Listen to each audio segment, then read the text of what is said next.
하세요. 저는 결혼한 지 3년 다 돼가는 30대 초반 여자입니다. 저는 어려서부터 엄마 껌딱지라는 소리를 들을 만큼 친정 어머니랑 가깝게 지냈어요. 그래서 저는 결혼하고 나서 저희 시어머니 되실 분과도 저와 엄마의 관계처럼 그렇게 가깝게 지내고 싶었어요. 제가 사랑하는 남자의 어머니이니까 그 정도는 할 수 있다고 생각했어요. 제 고향은 대전이에요. 하지만 서울로 대학을 다니게 되면서 기숙사 생활을 했습니다. 그리고 대학교 3학년 때는 영국으로 유학을 가기도 했고요. 대학을 졸업한 후에는 서울에 있는 회사에 취업을 했기 때문에 부모님과는 줄곧 떨어져 지냈습니다. 그래서 매일매일 부모님과 최소한 전화 한 통씩은 했어요. 어제도 통화했는데 오늘 하루도 또 할 이야기가 많았고 시시콜콜한 이야기를 많이 했거든요. 그러는 동안 저에게는 남자친구도 생겼어요. 남자친구는 말수가 적고 조용한 성격이에요. 회사에서 선배 소개로 만난 남자친구와는 1년의 연애 끝에 결혼을 약속하게 되었습니다. 결혼식까지 어려움 없이 모든 것이 원활하게 진행되었어요. 다른 친구들은 결혼 이야기가 오가기 시작하면 시댁에도 자주 오가고 하던데 저는 그런 건 없었어요. 저는 그게 시모가 다 저를 배려해서 그런 건 줄로만 알았습니다. 그런데 그게 아니었어요. 신혼여행을 다녀와서 시댁에 인사를 드리러 간 날이었습니다. 시모는 저를 앉혀놓고 말하길 딸은 딸이고 며느리는 며느리라고 생각한다며 자신에게는 딸 같은 며느리는 필요 없다고 하시더라고요. 저는 그저 며느리 도리를 잘하고 남편을 잘 섬기면 된다고 하시더군요. 저한테 당부할 이야기가 있다고 하시더니 바로 저거였네요. 처음에 저는 솔직히 시모가 농담하시는 줄 알았어요. 그래서 아니에요. 어머님, 저는 어머님과 가깝게 지내고 싶어요. 라고 애교를 부렸습니다. 그런데 시모가 정말 정색을 하면서 요즘 TV에서 딸 같은 며느리 어쩌고 하는데 난 내 며느리가 나한테 그렇게 기어오르는 게 싫다고 하시더라고요. 순간 얼마나 분위기가 싸해지고 전도 거기서 얼마나 무안하던지요. 옆에서 다 듣고 보던 남편이 엄마 왜 그래라며 상황을 수습하려고 했지만 저는 정말 서운하고 속상했어요. 그렇게 그날 밤 집에 돌아와 곰곰이 시모의 말을 곱씹어보고 그래, 내가 생각하는 며느리 도리만 잘하자고 마음먹었습니다. 제가 생각하는 며느리 도리라는 건 시어머니께 알리거나 상의할 게 있으면 제때 연락을 드리고 생일이나 명절 잊지 않고 잘 챙기는 정도였어요. 며느리 도리만 잘해도 언젠간 내 진심을 알아주시지 않을까라는 미련한 기대도 놓지 못하고 있었고요. 사실 제가 어디 가서 미움받은 적은 없었는데 시모가 먼저 저렇게 선을 그어버리니까 어떻게 해야 할지 잘 모르겠던 것도 있었습니다. 한 번은 무슨 일이 있어서 시댁에 간 적이 있는데 시모가 썩은 배를 잔뜩 버리고 있었습니다. 저는 이게 다 뭐냐고 여쭙고 시모는 명절에 배가 너무 많이 들어와서 신우 좀 나눠주고 했는데도 다 못 먹었더니 이렇게 상해버렸다고 하시더군요. 시댁이랑 저희 집은 참고로 차로 15분 거리입니다. 이렇게 버리실 거면 저희한테도 좀 가져가라고 전화 한 통만 해주셨으면 어땠을까 싶더라고요.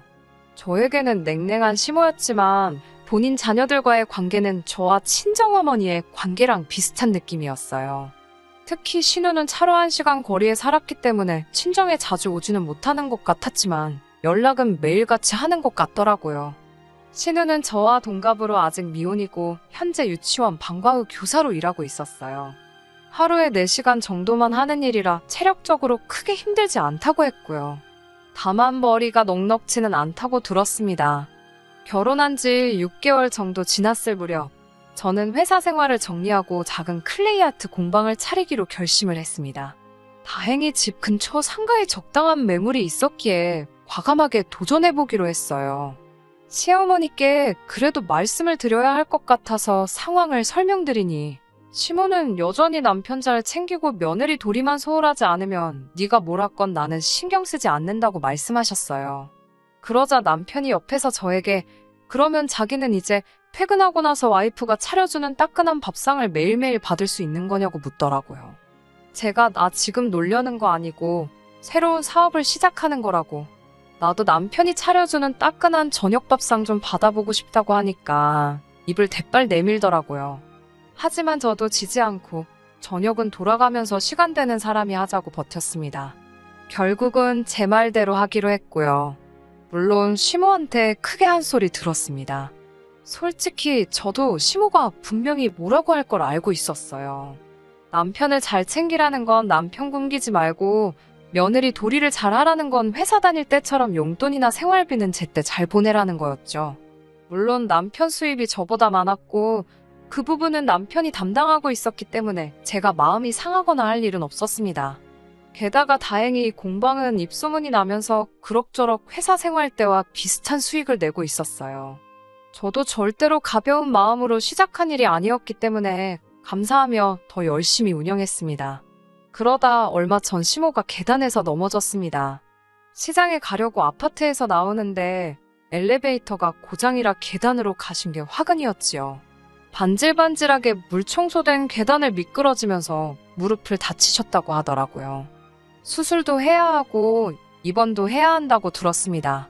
최소 2달은 넘게 병원 신세를 지어야 한다고요. 사실 시부는 남편이 어렸을 때 돌아가셨고 그 이후로 시모가 남편과 신우를 키웠어요. 그렇다 보니 시모에 대한 남편의 사랑은 굉장히 극진합니다. 그래서 저도 남편하고 신우한테 고생이 많겠다고 했어요. 당연히 그 둘이 할 거라 생각했습니다. 그런데 막상 병원 생활이 시작되니 시모가 저에게 병수발을 들라고 하네요. 그동안 딸 같은 며느리는 필요 없다고 그렇게 몇 번이고 칼같이 선을 그으시던 분이 저에게 툭하면 전화를 해서는 왜 안 오냐고 물으세요. 그리고 덧붙이는 말씀이 신우는 너무 멀리 살고 네 남편은 회사 생활을 하니 제일 움직이기 편한 네가 오는 게 좋지 않겠냐는 거예요. 저 역시 하는 일이 있으니까 안 된다 하고 간병인을 쓰자고 했어요. 그러자 남편이 자기 엄마를 남한테 맡길 수는 없다면서 저더러 공방은 잠깐 문 닫고 시모 간병을 해달라고 보채더라고요. 그래서 제가 남편에게 제가 벌어 생활비랑 다 책임질 테니 당신이 쉬면서 시모 병간호 해드리라고 했습니다. 솔직히 저는 남편이 그러면 저한테 정말 고마워할 줄 알았어요. 그런데 남편은 오히려 저에게 섭섭하다면서 투덜거리더니 병수발 같은 건 며느리가 하는 거랍니다. 시모도 같은 여자가 도와주면 편할 것 같아서 그러는 거라고요. 제가 남편에게 그랬어요. 솔직히 저 혼자 처음부터 착각해놓고 서운해하는 걸 수도 있지만 단 한 번도 시모한테 정을 느껴본 적이 없어요. 정말 말 그대로 남보다 못한 사이이죠. 그런데 이제 와서 저더러 간병을 하라니 너무 염치 없는 거 아닌가 당황스럽더라고요.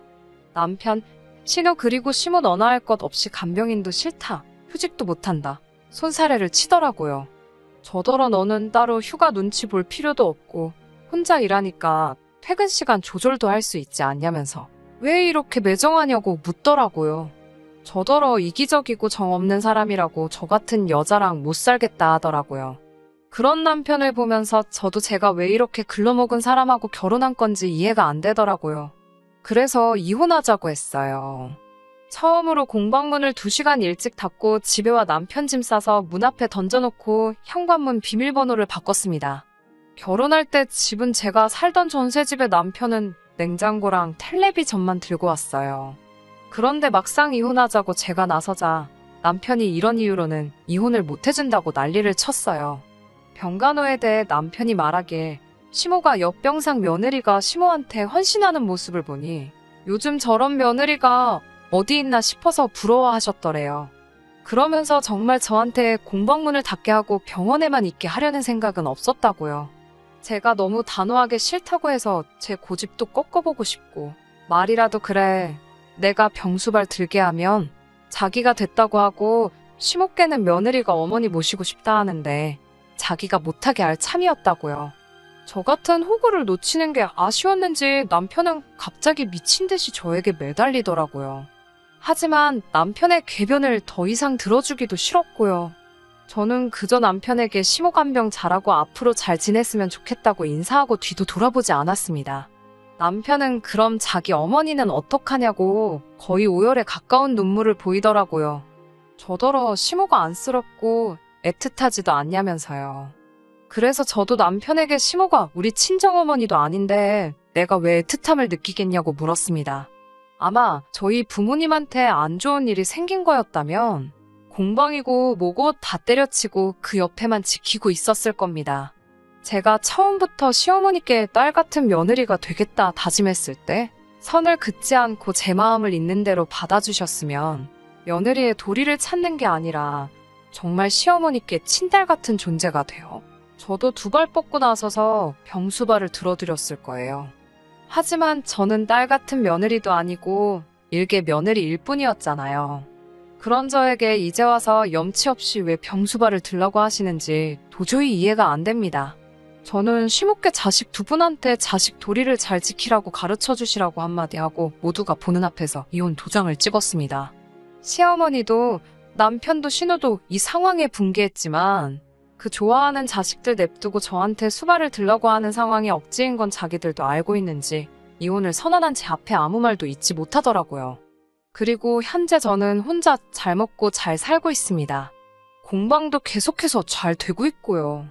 제가 수발을 들지 않았다면 앞다투어 시어머니 돌볼 거라고 생각했던 두 여자들은 결국 어찌할 방법을 찾지 못해 제가 애초에 제안한 대로 간병인을 구했더라고요. 본인들이 하기 싫고 또 시키자니 눈치 보이는 일들은 왜 다 며느리에게 떠넘기는 걸까요? 저에게 조금이라도 곁을 내어주셨다면 저라고 이렇게까지 하지 않았을 거예요. 애초에 며느리가 가족의 일원이 되려고 한 게 저의 욕심이었을까요? 그 집구석을 탈출하게 된 건 축하받을 일이지만 아직도 가슴속 한켠에는 제가 앞으로 다른 사람을 만나게 된다고 한들 정말 제가 그들에게 외부인이 아닌 한 사람의 가족 구성원이 될 수 있을런지 참 많은 생각이 오고 가네요. 밤 공기가 아직 싸늘한데 기분이 괜히 싱숭생숭해져서 사연 한번 적어보았습니다. 끝까지 들어주셔서 감사하고요.